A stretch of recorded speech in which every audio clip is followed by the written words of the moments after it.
Pune railway station पर रात को 9:30 बजे एक लड़की अपने दोस्त का इंतजार कर रही होती है। दरअसल लड़की और उसके दोस्त के बीच बात हुआ था कि मैं रात को ट्रेन से उतरूंगा और मैं तुम्हारे पास आऊंगा।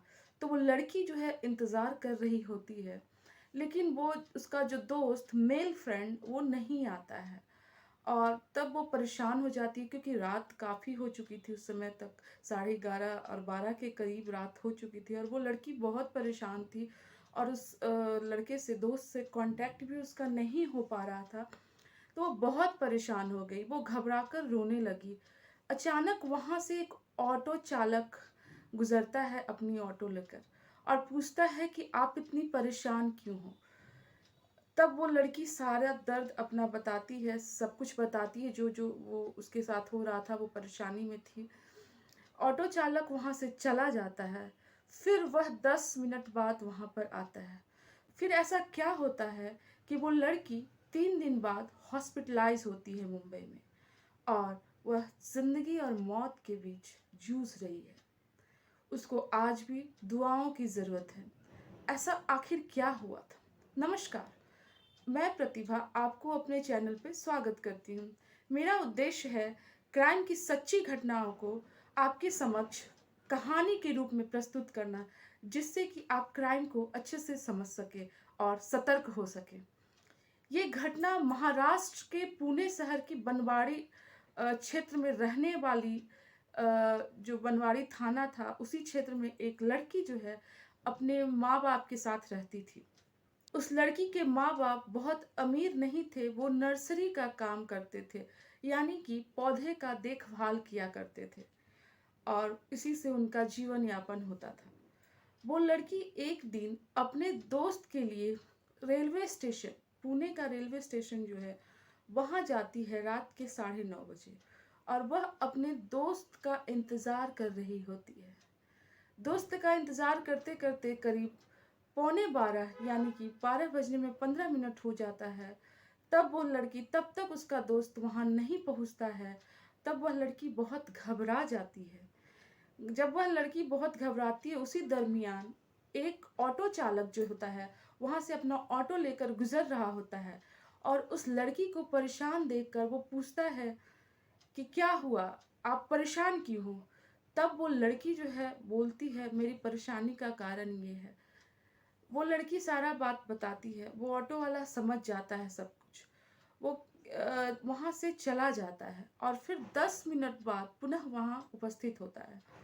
वहाँ आने के बाद वो ऑटो वाला कहता है कि आप बहुत परेशान हो, लो थोड़ा-सा रिलैक्स हो लो, पानी पियो, मैं आपको गंतव्य स्थान पे पहुँचा दूँगा। तब वो ऑटो वाला उस लड़की को लेकर अपने ऑटो के पास जा रहा होता है कि ऑटो तक पहुँचने तक ही वो लड़की को चक्कर आने लगता है और चक्कर आने से जैसे ही वो गिरती, उससे पहले ही ऑटो वाला अपने ऑटो में उसको बैठा लिया होता है और ऑटो को लेकर उतने ही रात को वह घने जंगल में चला जाता है और उसके साथ दुष्कर्म करता है।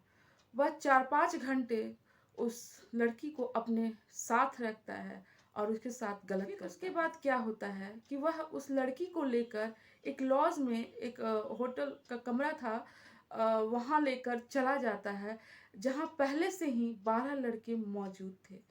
वो मौजूदा लड़के जो थे, लड़की के साथ बहुत ही हीनियस क्राइम करते हैं, जैसा कि उसका रेप बारंबार करते हैं।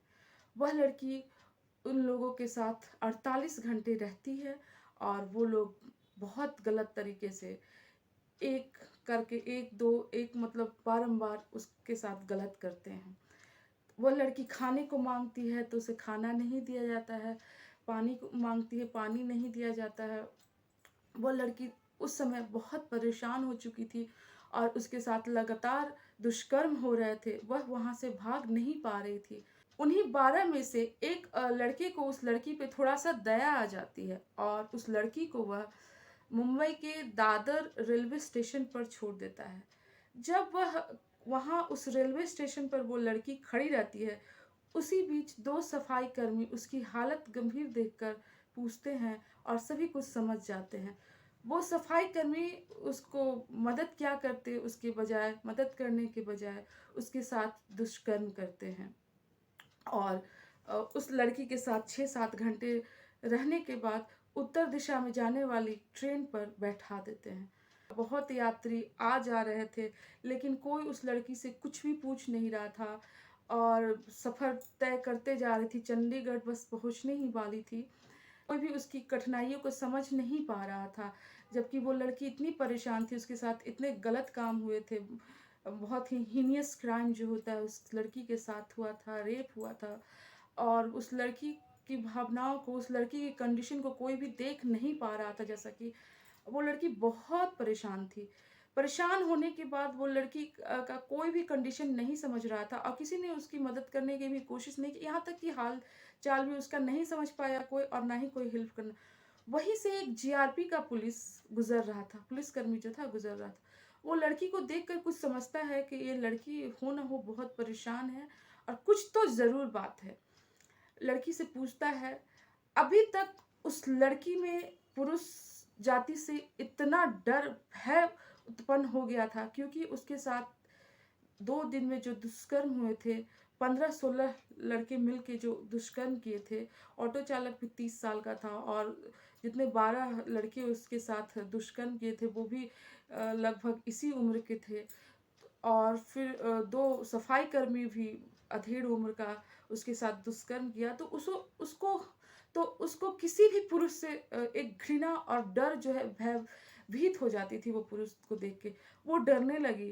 पुलिसकर्मी जब भी उससे बात करना चाहा कि मैं आपकी कुछ मदद कर सकता हूँ, तो वो सोचती कि शायद ये भी वही है, और डरे भी क्यों ना, क्योंकि ऐसा हुआ ही था उसके साथ। ट्रेन जो है लास्ट स्टॉपेज पर चंडीगढ़ पहुंचती है, लेकिन वो पुलिसकर्मी जो है उसी की तरफ उसका ध्यान था और वो जानने की प्रयास कर रहा था कि आखिर उसको क्या हुआ है।